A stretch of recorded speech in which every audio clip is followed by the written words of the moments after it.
I don't remember much about my imaginary friend, and things I do remember, my parents told me about. I live on a fairly secluded farm in the middle of nowhere, with the nearest neighbors living half an hour drive away. I'm married to an amazing woman, with whom I had a son. Tristan is currently 4 years old. It started about 4 months ago. I noticed Tristan playing and laughing on his own, which isn't unusual for children his age, but is unusual for Tristan. He's an attention seeker. He can't have fun without either his mommy or daddy. So while I was glad he finally decided to play on his own, it was also a little weird.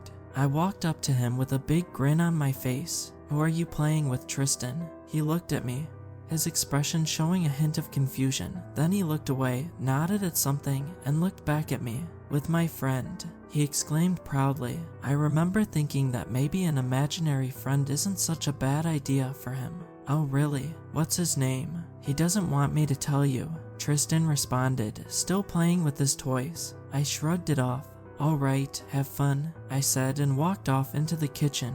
"Well," my wife asked me, "imaginary friend." I smiled at her. We high-fived. All this meant was we had some more time on our hands since Tristan decided to play with himself, or his imaginary friend. And while it was innocent and sweet at first, things began getting weird. One day I heard something shatter in the direction of Tristan's room. When I got there, my wife was already scolding Tristan. "Why would you take the glass and shatter it?" "I didn't." Tristan was crying. "Then who did?" my wife asked. "My friend." "Oh really? Where is he now?" Tristan took a quick glance at the doorway and then shrugged. I walked up to my wife and put my hands on her shoulders. "It's all right, we'll clean this up. And Tristan, if your friend does something like this again, we won't let you play with him anymore. Got it?" I tried to play the mediator. Tristan nodded profusely, but that wasn't the end of it. Things just kept happening around Tristan, and each time he'd blame his friend with no name. "Okay, so what is your friend's name?" I was getting upset, angry almost. "He doesn't want me to tell you," Tristan shouted in between sobs. "Well, I want you to tell me," I shouted back, feeling bad right after. Tristan began sobbing even louder. My wife gave me a look. "Why are you so hell-bent on finding out some imaginary friend's name anyway?" My wife whispered to me while Tristan was sleeping on her lap. "Because I had an imaginary friend too when I was his age." My wife gave me a questioning look, like how is that relevant to now? I also used him as an excuse for misbehaving. I rubbed my neck, feeling a little embarrassed. "And did he have a name?" my wife asked. "Do," I replied. I watched as my wife's face dropped and she glanced at Tristan. "Everything okay?" Her expression was worrisome. "His friend's name is Boo," she said slowly. "How do you know?" I asked her, feeling a slight tremble at my fingertips. I overheard Tristan referring to his friend as Boo. We both sat in silence for what felt like hours. "How did you get rid of him?" my wife finally asked. "I don't remember. I think I just grew out of it." She was staring at Tristan with so much care and worry, and Tristan was in deep slumber, completely oblivious to it. "Want me to call my parents and ask?" "Please." She looked up at me. "All right." I called them the next day, and they were surprised that I brought up Boo. After a short conversation, they agreed to come over for dinner and to talk about it. We made sure Tristan was occupied and wouldn't overhear our conversation by letting him eat dinner first and then go play with his grandpa. "You know you used that damn imaginary friend as an excuse for everything." My mother giggled at the memory, but then her expression grew serious, and a lot of disturbing things happened. Things that we knew you never could have done. "Like what?" my wife asked. Even I couldn't remember what it was. "I woke up one night. You were 6, Arlan." She gazed outside as she spoke. "I was thirsty and walked to the kitchen to grab a glass of water. As I was walking through the hallway, I noticed the front door wide open.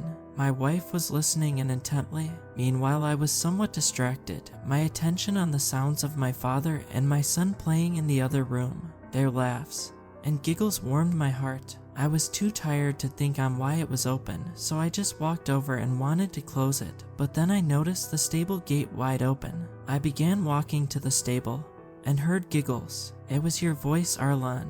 I explored my memory, trying to find the moments she was describing, but it was all blacked out, as if erased from existence. I sneaked over to the stables and peeked inside. You were sitting on the ground, your legs crossed. You were pointing with your finger and giggling at something. Then I saw a knife just floating towards you. I didn't know how the hell it was possible, but the knife just flew right into your hands. And you laughed even harder. When I walked in to take you back home, I saw 2 of our horses, dead on the ground, stab wounds all around their bodies. My heart dropped and I got the chills. I noticed my wife's gaze. She was looking at me, really looking. "You don't remember any of this?" she asked. "He can't," my mother explained. We both looked at her with confused expressions, asking to elaborate further. She sighed. "We promised ourselves we'd never tell you this, but we knew this might happen if you had a child. For some reason right then and there, I felt betrayed, I felt hurt. They knew, and still decided to stay silent. You wrote us a list of rules to follow when you were 6.5. It was a very strange list, including a lot of disturbing things written down. One of the supposed rules even described a ritual we were supposed to perform every day, and what was the consequence if we didn't follow these rules. At the bottom of the page, written in red crayon, it said, "Boo will take..." What? I was in disbelief. "Boo will take what? Me? My son?" Of course, we didn't follow those stupid rules. Instead, we brought you straight to a priest. However, even a priest couldn't help. He had no clue what we were dealing with.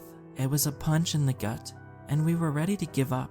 However, luckily enough, we mentioned this thing to one of our close friends, and she knew exactly what to do. Make you forget, because it seemed like all the power Boo had was gotten from you, because you believed he was real. After a long, silent pause, my mom continued, "So that's what we did. That's why you can't remember." My wife opened her mouth to speak, maybe asked something, but she was interrupted by a shout coming from our son, "Boo," and then my father screaming bloody murder. We shared quick worried glances and rushed over to the room where they were playing. Tristan had a smile on his face. "Look, I scared Grandpa." He pointed to my dad, laying on the ground, his hand clutching his chest. "Call an ambulance," my mom said, and my wife sprung into action. "What happened, Tristan?" I asked him. "I was playing with Grandpa." His smile was gone now, and he had tears welling up in his eyes. "And then what?" I wanted to scare him. He said, "So you said boo?" "Yeah." And he fell over because he was scared. Tristan nodded. I sighed. The ambulance arrived after about 35 minutes and took him to the hospital. My mom went with him but told us to stay with our son and that she'd update us. It was a heart attack. We put Tristan to bed and then started cleaning up the kitchen. "Do we erase his memories too?"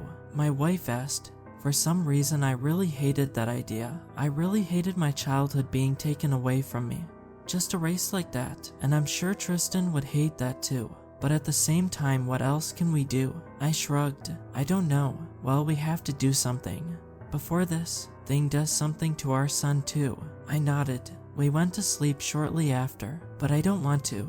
No, he won't make you go away. He is my daddy. Yes. Okay. No, I don't want to. I opened my eyes groggily. I saw a small silhouette standing over me, looking at me. No. I heard Tristan's voice shout. I got up in bed. "Tristan, what's up?" My eyes were still adjusting to the darkness. He was clutching something in his left hand. He took a step backwards. "I'm sorry," he said under his breath. "I'm sorry," he repeated a little louder. "I'm sorry, I'm sorry, I'm sorry." He kept saying and saying. "Hey, it's okay, come here." I motioned for him. I heard something metal clank on the ground and realized that he dropped whatever he was holding. I noticed the glint of something metal on the ground. It was a knife. I got the chills. Tristan ran into my arms and began sobbing, still apologizing. For some reason, I looked at the door of my bedroom. I saw something dark, a shadowy silhouette peering inside our room. My heart dropped. I kept looking at it, trying to examine it, but it was too dark to see. It hadn't noticed that I noticed it. I looked at Tristan for a moment, consoling him, and then back at the door. It was gone. I don't know how my wife stayed asleep during all this, but she was surprised to see Tristan in our bed in the morning, and horrified to find the knife at the foot of our bed. It is the morning now. As I'm writing this, my mother still hasn't called us. Tristan has been awfully quiet all day today, just clinging either to me or his mother. This thing clearly tried to make Tristan murder me last night, and I am so proud of him because he didn't. We need to make him forget, as much as I don't want to erase his childhood. I will update you all once I know more about my father's well-being, and once I figure out how we're erasing his memories of this so-called imaginary friend.